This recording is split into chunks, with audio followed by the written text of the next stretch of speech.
तब्बल 1 वर्षापूर्वी प्रशांत कोरटकर नावाच्या नागपूरमधल्या एका व्यक्तीनं रात्री 12च्या दरम्यान फोन करून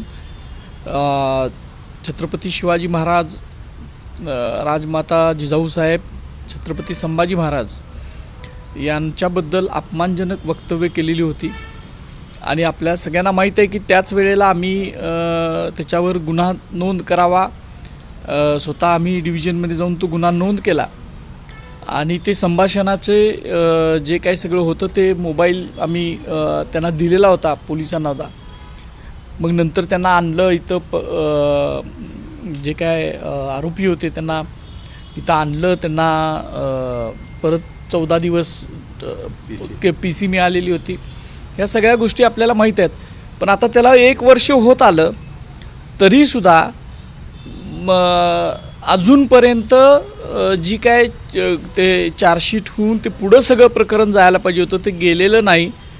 आम्ही सातत्यानं त्याचा पाठपुरावा करत होतो, पण वेगवेगळी कारणं देत ते कशामुळं थांबवलं आहे, ते पुढं कुठं कोण त्याचे रक्षक आहेत का शासनामध्ये, अशी एक शंका आम्हाला निर्माण झाल्यामुळं काल आमचे वकील ॲडव्होकेट आशिम सरोदे आणि इतरांनी आम्ही एक लीगल नोटीस पोलिसांना पाठवले की जर पोलीस हे तपास करण्यामध्ये दिरंगाई करत असतील तर आम्हाला न्यायालयात जाण्याशिवाय पर्याय नाही. पुन्हा एकदा आम्ही या संदर्भात न्यायालयाचे दरवाजे ठोठावू आणि शिवाजी महाराज आणि राजमाता जिजाऊसाहेब आणि इतर महापुरुषांच्याबद्दल जे बदनामीकारक वक्तव्य केलेले आहेत आणि ज्या भावना दुखवलेल्या आहेत त्याच्याबद्दल जर शासन गंभीर नसेल तर न्यायालयाची लढाई लढण्यासाठी आम्ही पुन्हा तयारी करतो.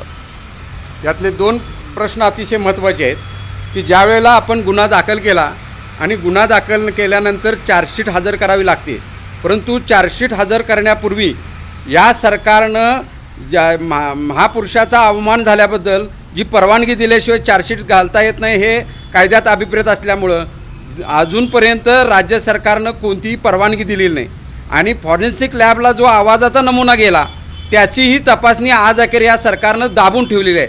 जोपर्यंत फॉरेन्सिक लॅबची जो काही निर्णय तो येत नाही तोपर्यंत शासनाला महापुरुषाचा अवमान झालेल्याची परवानगी देता येत नाही. आणि हे सगळे असे अडक करून हा चार्जशीट दाखल करण्यामध्ये हा खोडसाळपणा केलेला आहे. त्यामुळं आम्ही सगळे इंद्रजित प्रेमी या शासनाचा जाहीर निषेध करतो.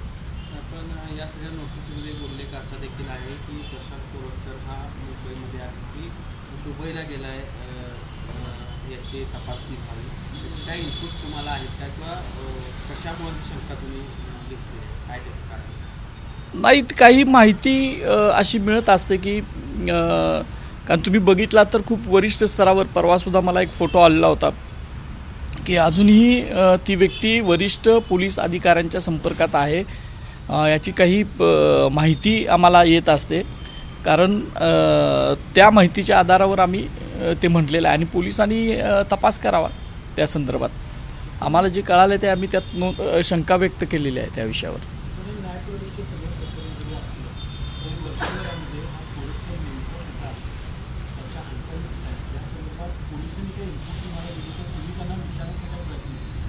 विचारायचा प्रयत्न केला तरी त्यांच्याकडून काय पॉझिटिव्ह रिस्पॉन्स येत नाही आहे. पोलीस कुठल्या तरी दबावाखाली आहेत का अशी एक शंका येण्या इतपत ते या सगळ्याचा निष्काळजीपणा करतायत असं वाटतं. आणि काहीही आम्हाला माहिती पोलिसांच्याकडनं या विषयाबद्दल मिळालेली नाही. आणि काय सांगितलं जातं की वारंवार म्हणजे जे की वरिष्ठ स्तरावरून आम्हाला परवानगी मिळालेली नाही आहे. आता वरिष्ठ स्तरावर म्हणजे कोण हे आपल्या सगळ्यांना माहीत आहे की वरिष्ठ स्तर म्हणजे गृहमंत्र्यांच्याकडून या सगळ्यावर कारवाई होणं अपेक्षित आहे आणि ती काय अजूनपर्यंत झालेली नाही. वेळोवेळी तपास अधिकारी बदलण्यात आले. आज महेश पाटील नावाचे PIS आता तपास अधिकारी आहेत, परंतु त्यांच्याकडं आता मी चौकशी केला तर त्यांचा फोन आज स्विच ऑफ आहे, त्यामुळे त्यांच्याशी संपर्क साधता आलेला नाही.